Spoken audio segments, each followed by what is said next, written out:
नमस्कार साथियों, सीईसी गुरुकुल में आपका हार्दिक अभिनंदन। आज हम हिंदी साहित्य जगत के एक प्रतिष्ठित कवि हरिवंश राय बच्चन पर चर्चा करेंगे।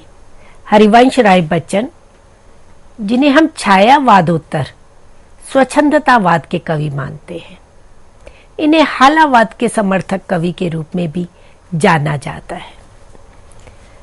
अपनी एक विशेष पहचान लिए हुए, अपनी एक निजी अनुभूतियों को लेकर के जिस प्रकार से वो प्रेम और मस्ती का काव्य लेकर के हमारे सम्मुख प्रस्तुत होते हैं, उनसे ना केवल हिंदी साहित्य जगत, ना केवल हिंदी प्रेमी, अपितु हिंदी इतर अन्य साहित्य प्रेमी, अनेक युवक युवतियां भी इनकी कविताओं से विशेष रूप से प्रभावित हुए।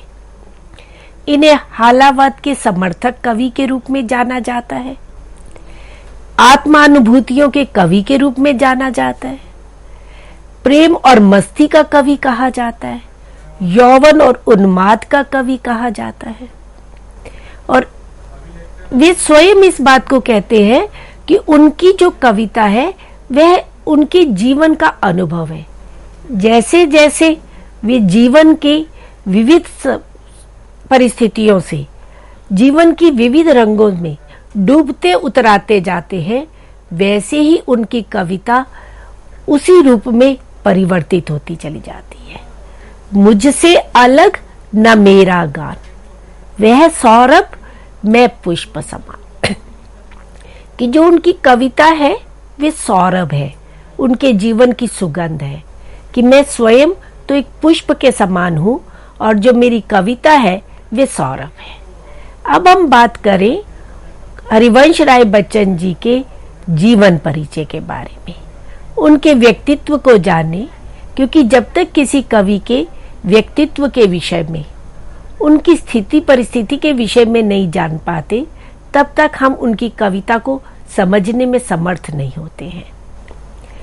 बच्चन जी का जन्म 27 नवंबर 1907 ईस्वी में प्रयाग में हुआ। प्रयाग के मठ मोहल्ला में हुआ था। इनके पिता प्रताप नारायण थे और माता सुरस्वती देवी थी। अंग्रेजी में इन्होंने एमए किया। 1941 से 1952 तक प्रयाग विश्वविद्यालय में अंग्रेजी के प्राध्यापक भी रहे। और इससे पूर्व जब इन्होंने अंग्रेजी में एमए किया था और उसके पश्चात 1930 की बात करें तो जब सत्याग्रह आंदोलन चला था गांधी जी के नेतृत्व में, तो इन्होंने भी यूनिवर्सिटी छोड़ दी थी, यूनिवर्सिटी का परित्याग कर दिया था और उस आंदोलन में जुड़ गए। और आंदोलन में जुड़ने के बाद पूरी तरह से एक स्वतंत्रता आंदोलन की जो एक लहर थी, उस लहर में अपने आप को इन्होंने डुबो दिया और उसी समय इन्होंने कविताओं की रचना करनी भी प्रारंभ की। परंतु हुआ क्या कि स्वतंत्रता, वो जो सत्याग्रह आंदोलन प्रारंभ हुआ था, विदेशी सत्ता के द्वारा वो आंदोलन दबा दिया गया। तो एक और यूनिवर्सिटी को छोड़ दिया, स्वतंत्रता आंदोलन में आए, उसमें सत्याग्रह आंदोलन विफल रहा, उस समय उसको दबा दिया गया था। और एक और आर्थिक तंगी। तो इन सब परेशानियों को देखते हुए इन्होंने प्रयाग विश्वविद्यालय में अंग्रेजी में प्राध्यापक के रूप में काम किया। तब इनकी आर्थिक स्थिति भी सुधरी, एक सोच भी विकसित हुई और फिर इसके पश्चात जब जीवन में एक स्थिरता आई तो इन्होंने कैम्ब्रिज विश्वविद्यालय से जाकर 1952 से 1954 के बीच में पीएचडी की, अंग्रेजी में ईट्स कवि के ऊपर। और पीएचडी की उपाधि प्राप्त करके जब वे पुनः भारत वापस आए और 1955 में फिर विदेश मंत्रालय में हिंदी विशेषज्ञ के रूप में कार्य किया। इससे पूर्व इलाहाबाद में आकाशवाणी में प्रोड्यूसर के रूप में भी रहे। 1955 में ही 56 में फिर ये राज्यसभा के सदस्य मनोनीत किए गए। तो इस तरह से इनका पूरा जो जीवन था वह एक राजनीति से जुड़ा हुआ भी था और सामाजिक स्तर पर भी एक विशेष पहचान थी इनकी। राज्यसभा के सदस्य रहे और इनका व्यक्तित्व इतना सरल, सौम्य, सात्विक प्रवृत्ति से संपन्न था। भावुक प्रकृति के थे, संवेदनशील थे। इसलिए जब जब जीवन में संघर्ष आए, जब जब प्रेम में विफलता को प्राप्त किया, तो अपनी भावनाओं के कारण, संवेदनशीलता के कारण, तो इनकी कविता का स्वर बदला। और मधुशाला, मधुबाला, निशा निमंत्रण आदि कविता संग्रह जो है इनके, वो इनकी इसी भावुकता के, इसी संवेदनशीलता की परिचायक है। परंतु जीवन में कितने भी संघर्ष सहन करने पड़े, कितनी भी विफलता आई, परंतु घबराए नहीं, सदैव आशावान बने रहे, सदैव जीवन में सक्रिय बने रहे। उनका तो एक ही मान्यता थी, है अंधेरी रात तो दिया जलाना कम मना है, कि जीवन में कितने भी संघर्ष क्यों ना आए, जितना भी अंधेरा क्यों ना हो, पर प्रयास करना तो नहीं छोड़ना चाहिए। कोशिश करने वालों की हार नहीं होती, उनकी बड़ी प्रसिद्ध कविता है। और हर निराश, हताश व्यक्ति को एक प्रेरणा प्रदान करने वाली कविता है। तो इस तरह से इन्होंने अपने व्यक्तित्व से भी, अपनी कविताओं से, अपनी संवेदनशीलता से साहित्य जगत को, समाज को प्रभावित किया, आंदोलित किया। और इनकी कविताओं को पढ़ करके, उनको गा करके, सुन करके युवक मस्ती में डूब जाते थे। प्रेम की एक लहर जागृत होती थी। और ये स्वयं बहुत अच्छे गीतकार थे, स्वयं बहुत मधुर स्वर में गाते थे। इन्होंने स्वयं अपनी कविताओं का गान किया। और जब ये कविता गान करते थे, जब गीत गाते थे, तो सभा पूरी एकदम सन्न होकर के, मंत्रमुग्ध होकर के सुनने लगती थी। तो सभा पर पूरा एक प्रभाव छा जाता था। यहाँ तक भी कहा जाता है कि एक बार ये किसी सभा में अपने मधुशाला का गान कर रहे थे और निराला जी वहां आ गए और बाहर बैठ करके वो भी उनकी कविता का आनंद लेने लग गए। गाते इतना मधुर थे। और जैसे ही उनको पता चलता है कि निराला जी बाहर बैठे हैं, तो वे बीच में छोड़ करके बाहर जाते हैं और निराला जी को लेकर के आते हैं। फिर निराला जी उन्हें अनुरोध करते हैं कि नहीं, आप अपनी कविता सुनाइए। तो फिर बच्चन जी अपनी कविता पूरी मधुशाला गाते हैं और फिर निराला जी भी गाते हैं। तो उस समय को देख करके, उस वातावरण का स्मरण करके भी एक रोमांच सा हो जाता है। तो इस तरह के कवि हरिवंश राय बच्चन रहे। और 9-10 साल की आयु में ही उन्होंने कविता लिखना प्रारंभ कर दिया था। मतलब उन्हें जब विद्यालय में पढ़ते थे तो अध्यापक कहते थे कि जब कोई निबंध लिखते हो तो नीचे अपना कोई दोहा याद करके लिखा करो। अब दोहे वगैरह तो याद नहीं रहते थे और ये अपने मन से बना करके उस टाइम लिख दिया करते थे। तो बचपन से ही सृजन की जो एक प्रतिभा होती है वह इनमें विद्यमान थी, एक सहजात प्रतिभा इनमें थी। और वहीं से धीरे धीरे ये कविता लेखन की ओर बढ़ने लगे। वैसे देखा जाए तो अंग्रेजी साहित्य के अध्येता रहे, पूरा समय अंग्रेजी के प्राध्यापक रहे, परंतु कविता का लेखन उन्होंने हिंदी भाषा में किया, अपनी मातृभाषा में किया। अब हम बात करें उनके कविता संग्रह की, क्योंकि बच्चन जी बहुआयामी व्यक्तित्व के थे। उन्होंने कविताओं की रचना भी की, निबंधों की रचना भी की, संस्मरणों की रचना भी की, अनुवाद कार्य भी किया, अंग्रेजी से उर्दू, अरबी, फारसी से अनुवाद कार्य भी किया, आत्मकथा लेखन भी किया। तो कविता की दृष्टि से या गद्य की दृष्टि से उनका काव्य, उनकी एक अलग से पहचान बनती है। और दोनों ही विधाओं में उनकी सिद्धहस्तता रही है, उनका पूर्ण अधिकार रहा है। भले ही हम उनका गद्य पढ़े या हम उनकी कविता पढ़े, पर कवि बच्चन के रूप में वो ज्यादा पहचाने जाते हैं। उनका जो पहला कविता संग्रह निकला वह था तेरा हार, 1932 में रचित हुआ था। क्योंकि 1930 में ही सत्याग्रह आंदोलन हुआ था और 1932 में इनका पहला रचना आती है तेरा हार। अच्छी कविताएं थी, परंतु इससे उनको उस समय वह पहचान नहीं मिली। उस समय वे कवि के रूप में प्रतिष्ठित नहीं हुए।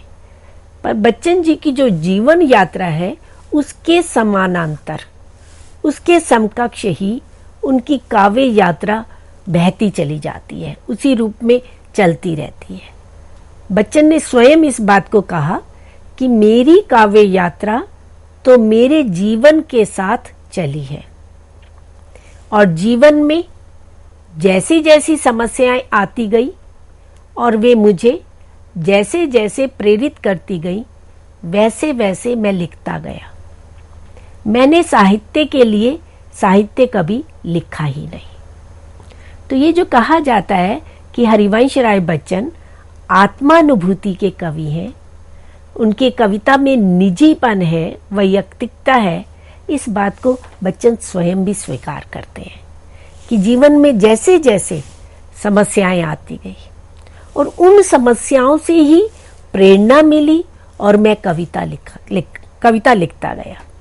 तो एक तरह से उनकी जीवन की जो अनुभूतियां थी, जीवन के जो संघर्ष थे, जीवन के जो सुख दुख थे, वे ही उनकी कविताओं में अभिव्यक्त हुए हैं। उनकी पूरी जो काव्य यात्रा है उसको हम विभिन्न संदर्भों में, विभिन्न चरणों में देख सकते हैं। पहला चरण अगर हम देखें तेरा हार के बाद, तो पहला चरण मधु काव्य का है, जिसमें उन्होंने 1935 में मधुशाला की रचना की, 1936 में मधुबाला, 1938 में मधु कलश की रचना की। तीनों मधु काव्य हैं। और मधु काव्य का उद्देश्य भी वे तुलसीदास के अनुसार कहते हैं, जन रंजन सज्जन प्रिय एहा, कि समाज का मनोरंजन करना, समाज को आनंद देना और उनको जो प्रिय हो, सज्जनों को जो प्रिय हो। तो ये उनकी कविता का उद्देश्य रहा। वास्तव में यह वह समय था जब छायावाद अपनी चरम सीमा पर जाकर के ह्रास की ओर आ रहा था। 1918 में छायावाद का प्रारंभ हुआ है, 1938 तक आते आते वे समाप्त प्राय हो गया। और छायावादी कविता जिस तरह से एक लाक्षणिकता को लेकर, वायवीयता, इंद्रियता को लेकर के दुरूहत हो गई थी, क्लिष्ट हो गई थी, जो केवल साहित्य जगत तक, साहित्य प्रेमियों तक सिमट कर रह गई थी, और सामान्य जन जिस कविता का आनंद नहीं ले पा रहा था। कलात्मक दृष्टि से भले ही छायावाद आधुनिक काल का स्वर्ण काल कहा जाता है, और महादेवी वर्मा, पंत, निराला, प्रसाद आदि कवि हुए, छायावाद के आधार स्तंभ रहे और बहुत उत्कृष्ट कोटि की कविताएं हमारे सामने आई, परंतु वह आम जन के समझने से परे थी, क्योंकि उसमें व्यंग्याधिकता, लाक्षणिकता अधिक थी। वे साहित्य जगत के लिए महत्वपूर्ण थी, आम जन के लिए नहीं। तो मधुशाला को लेकर के जब ये हरिवंश राय बच्चन आते हैं, तो वे मनोरंजन को ध्यान में रखते हुए, उसके पीछे भी कारण था। एक और स्वतंत्रता आंदोलन चल रहा है जिसमें निरंतर असफलता प्राप्त हो रही है, युवकों में निराशा, हताशा का भाव हो रहा है, समाज में एक असंतोष की स्थिति बनी हुई है, और शासक वर्ग शोषण करने पर, अत्याचार करने पर उतारू है। तो ऐसे में मधुशाला लेकर के बच्चन जी आते हैं, और इस मधुशाला पर प्रभाव किसका था? उमर खयाम की रुबाइयों का। इससे पूर्व, मधुशाला की रचना से पूर्व, वो उमर खयाम की रुबाइयों का अनुवाद करते हैं। उनका हिंदी में अनुवाद उन्होंने किया, उमर खयाम की रुबाइयां, इसी नाम से उन्होंने किया। और जब वे उस अनुवाद को कर रहे थे तो उमर खयाम का प्रभाव इनके ऊपर पड़ा। उनकी जो क्षणवाद की रुबाइयां थी, जिस तरह से उसमें भौतिकतावाद था, जिस तरह से प्रेम और मस्ती की रुबाइयां थी, तो वे उन रुबाइयों से प्रभावित होते हैं और मधुशाला की रचना करते हैं। तो केवल अनुवाद ही नहीं करते, वे उसका हिंदी में मौलिक रूप से भी मधुशाला की रचना करते हैं। और उस काव्य की प्रेरणा कैसे मिली? जब खयाम की मधुशाला का वे अनुवाद कर रहे थे तो उसकी भूमिका में स्वयं कहते हैं, इन रुबाइयों को लिखने वाला वह व्यक्ति है जिसने मनुष्य की आकांक्षाओं को संसार की सीमाओं के अंदर घुटते देखा है, जिसने मनुष्य की प्रत्याशाओं को संसार की प्राप्तियों पर सिर धुनते देखा है, जिसने मनुष्य के सुकुमार स्वप्नों को संसार के कठोर सत्यों से टक्कर खाकर चूर चूर होते देखा है। इन रुबाइयों के अंदर एक उद्विग्न और आर्त आत्मा की पुकार है, एक विषण्ण और विपन्न मन का रोदन है, एक दलित और भग्न हृदय का क्रंदन है। तो ये बात वे खयाम के बारे में बोलते हैं और यही इनकी प्रेरणा बनती है मधुशाला की रचना करने की, मधुबाला की रचना करने की। और इन्होंने स्वयं पहली बार जब मधुशाला की रचना की और उसको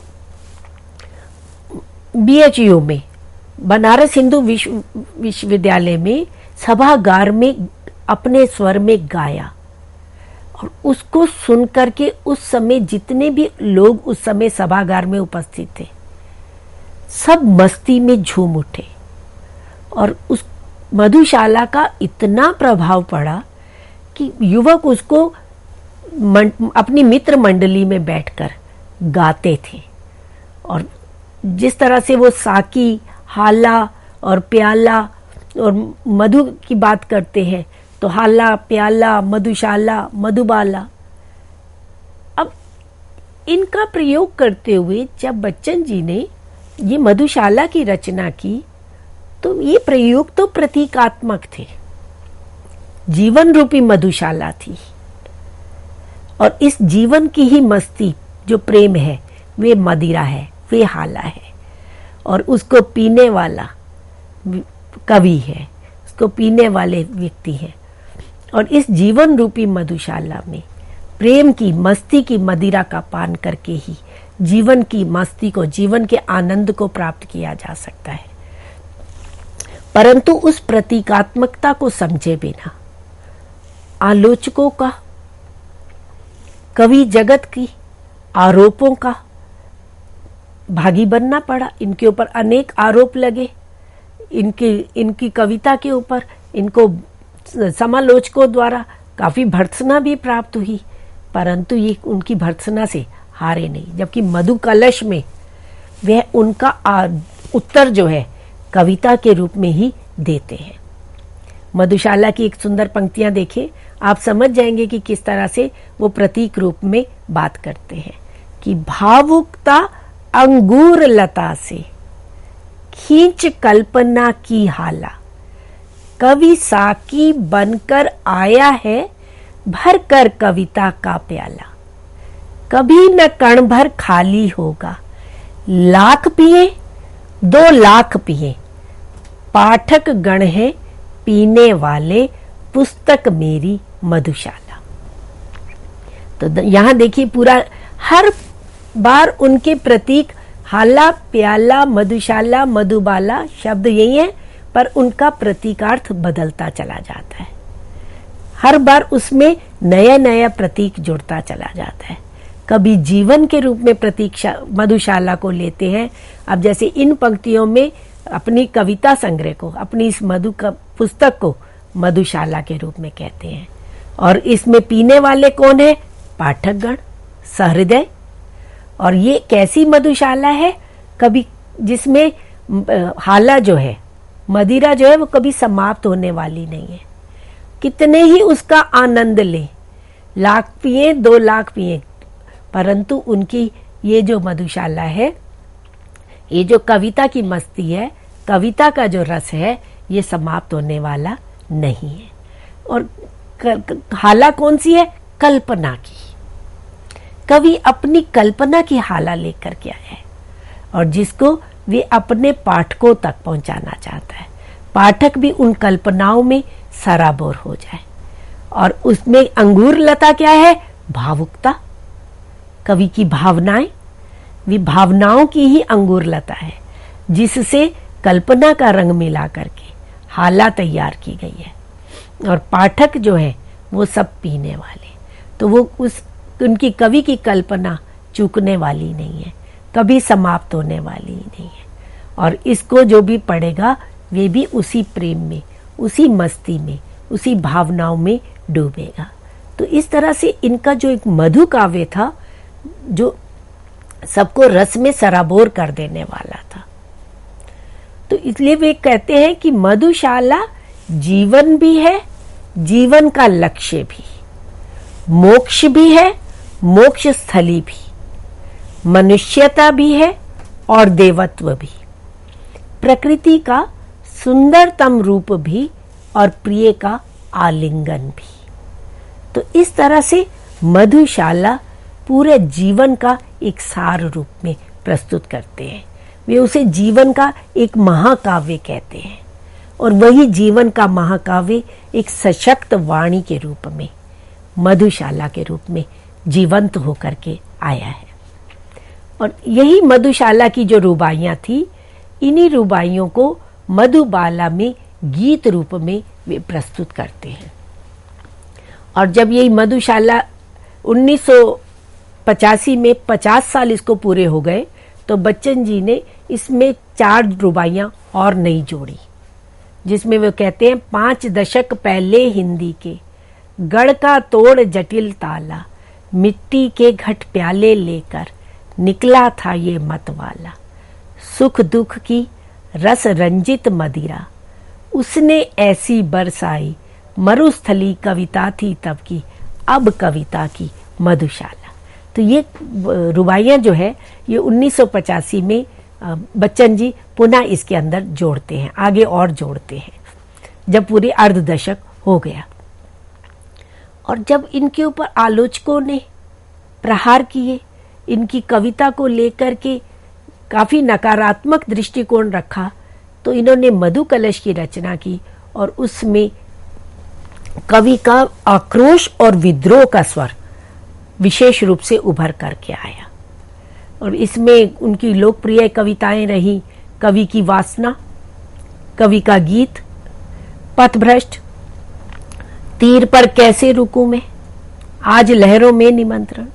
तो ये ऐसी सशक्त और लोकप्रिय कविताएं थी जिनमें कवि का आक्रोश, कवि का विद्रोह उभर करके आता है।